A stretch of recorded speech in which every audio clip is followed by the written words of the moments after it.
This video is sponsored by mpb.com. Check out the link in the description of the video to save money by buying used camera gear. No matter the subgenre, grasping the concept of ISO is a cornerstone of photography.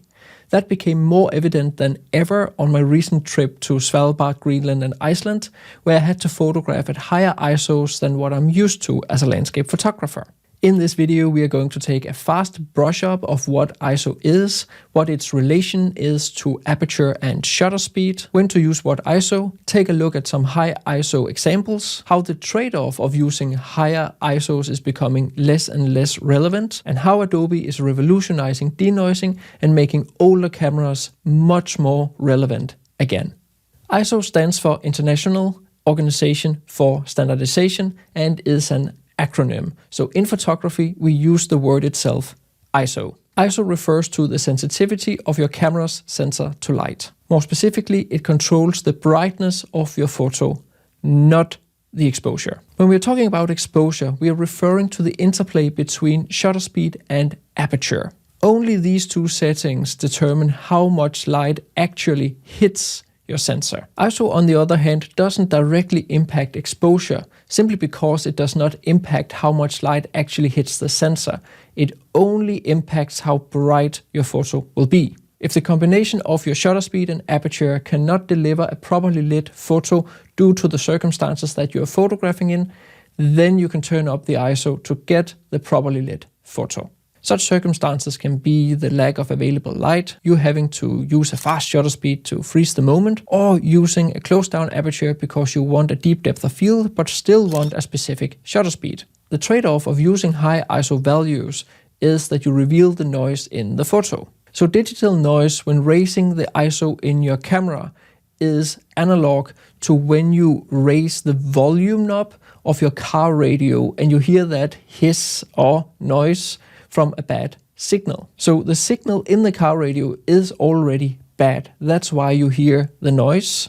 Just like the amount of light hitting your sensor is not enough, so you have to dial up the volume or the brightness, and that reveals that digital or the noise. So basically, you're just amplifying an already bad signal. With modern full-frame cameras, the noise generally becomes quite visible around the values ISO 1600, 3200 or above. However, if you are heavy-handed in editing, like adding a lot of contrast, dehazing or clarity, the noise will easily be revealed even at lower ISO values like ISO 400, 200 and even in some cases ISO 100.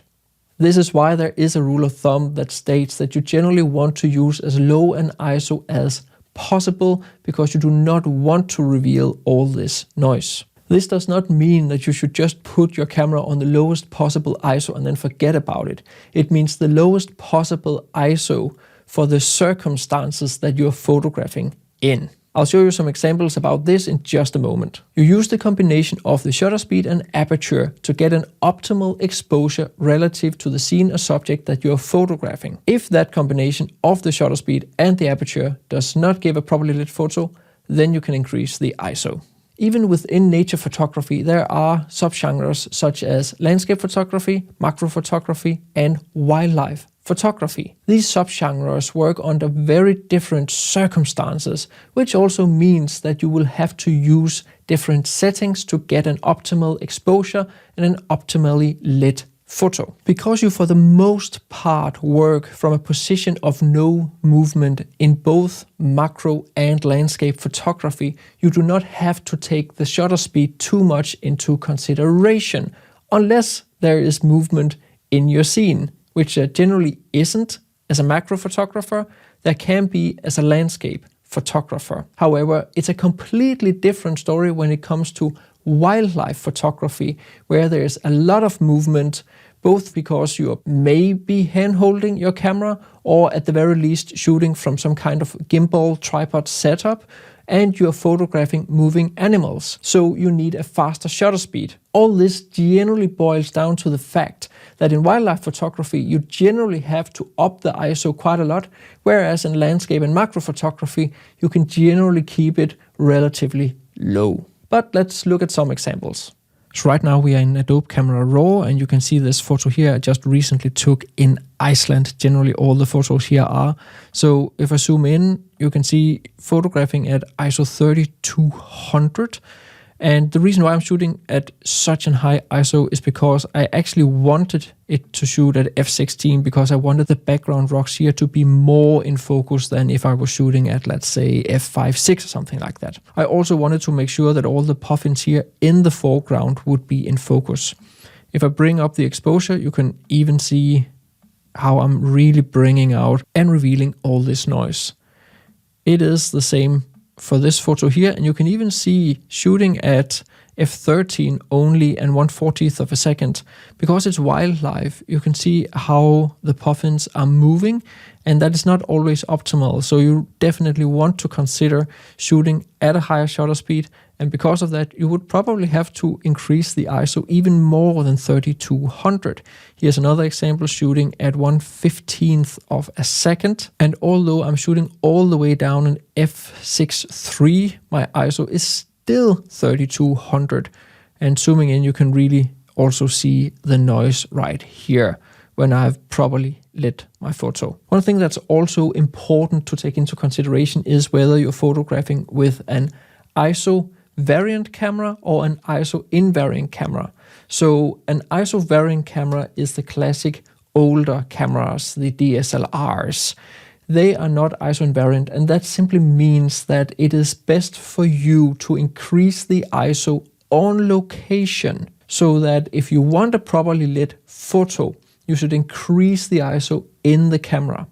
However, if you photograph with an ISO invariant camera, you can look these details up on Google, whether your camera is ISO variant or ISO invariant. Then you can increase the exposure in post-processing and not revealing more grain or even adding more grain to the photo after you have taken it. So whether I increase the ISO on location or if I'm doing it in post-processing, I will end up with the same result. That is not the case with an ISO variant camera. Here you definitely want to nail the exposure and increase the brightness to the favorable level for the photo in the field. And in this photo here, you can see there's just so much noise. I shot this at ISO 12,800.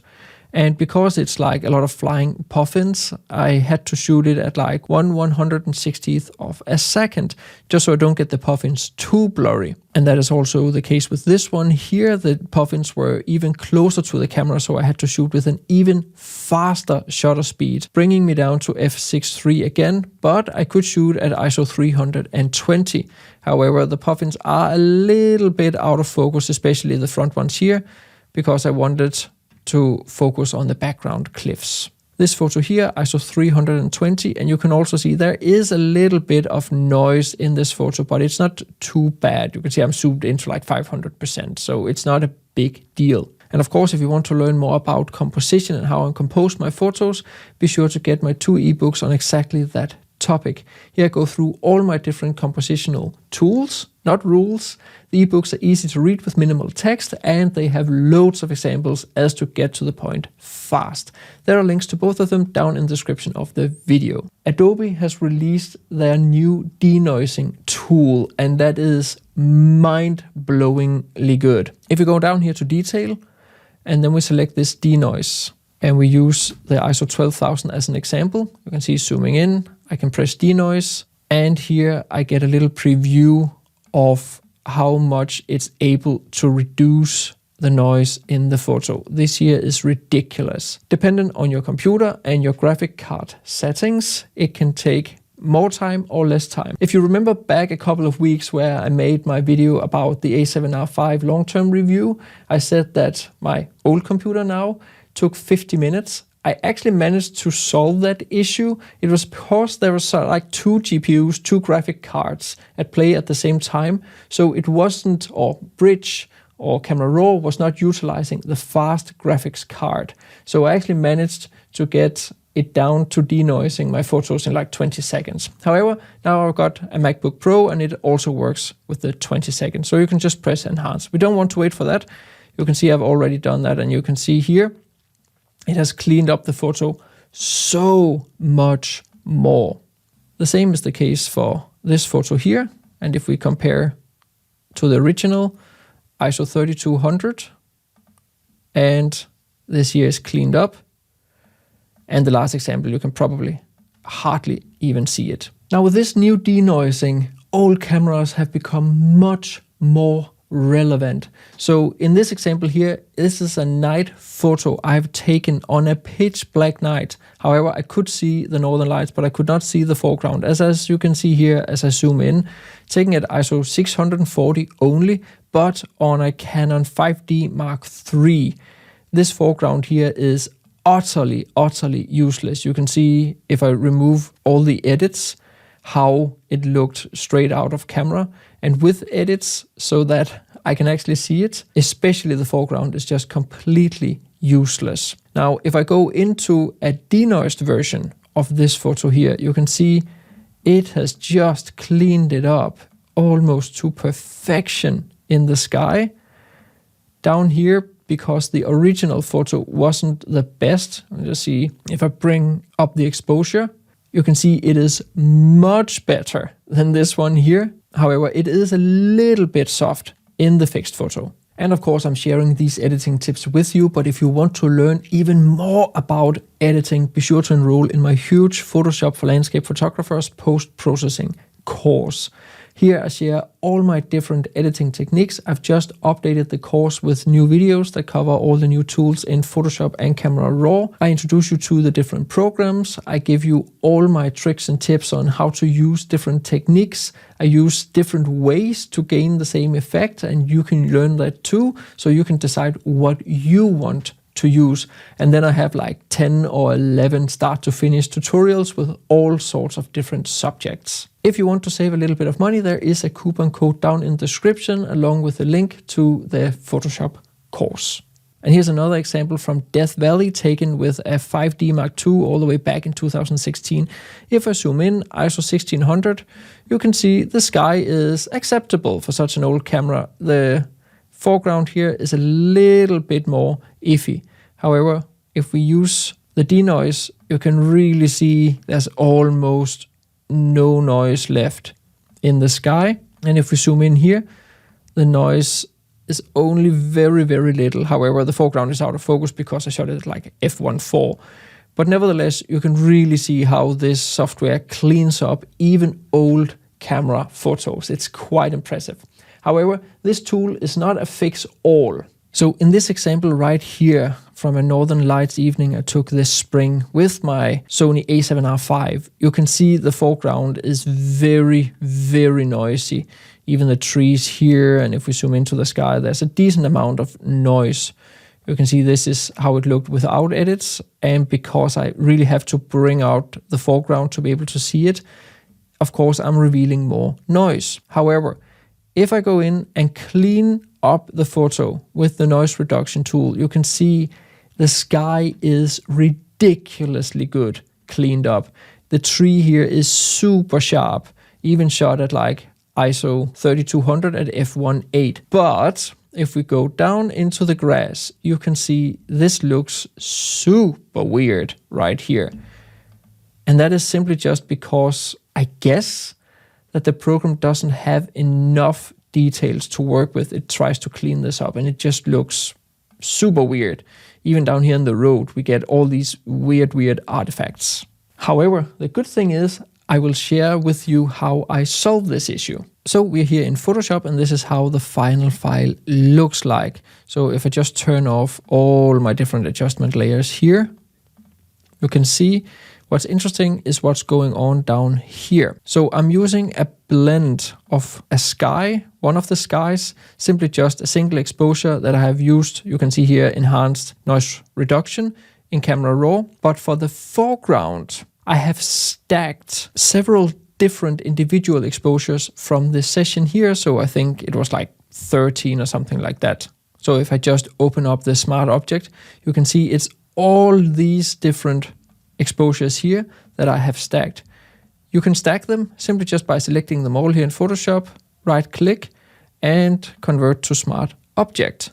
Once you've converted this to a smart object, then you simply go into layer smart objects, stack mode, and you can press mean or median in this example here. In this way, when we stack all these photos, we average out the noise in the bottom part of the photo. We also average out in the sky, and because we're photographing northern lights, we basically just end up with like one big blur. We don't want that. That is why it's good that the noise reduction works on the sky. However, we need to go through a few more hoops to make the ground work. Now, I do have an individual tutorial here on my YouTube channel for doing exactly this. You can check it out up in the corner. Now, if we zoom into the final photo, this here is how the foreground then looks. And if we add in the sky, however, if we just disable this layer mask, you can actually see how the foreground is just looking weird as we just saw before. This is why we only want to use it for the sky. So yes, I would definitely argue that Adobe has revolutionized denoising. If you want to have it even more noise-free than what the denoising can do, then you can always adjust the slider. Or as in my example, I actually used to pass denoising because it also adds some sharpness to the photo. And as I mentioned, with all these new softwares and algorithms, older cameras has actually become much more relevant. So if you want to buy an old camera, definitely check out mpb.com. It's a big platform where you can buy and sell used camera gear. Averagely, people save up to 30% on gear, and you even get a 6 months warranty. It's super easy to use. Whether you want to sell or buy new camera gear, you can just do it all through the platform. They figure out all the shipping details for you, and it doesn't just work in UK or the US, it also works in continental Europe. And if you want to sell your gear through MPB, you can actually just go in and get your gear quoted. Very simple. And once MPB has your gear in hand, they may even update that quote so you can sell it for a little bit more if the gear is in really good quality. I would highly appreciate if you use the link down in the description so that MPB can see that it's actually relevant for them to sponsor my videos. As always, I'd highly appreciate a like. Be sure to share the video with your photography friends. Check out the links down in the description of the video if you want to learn more or save some money on used camera gear. As always, thank you for watching. See you next time.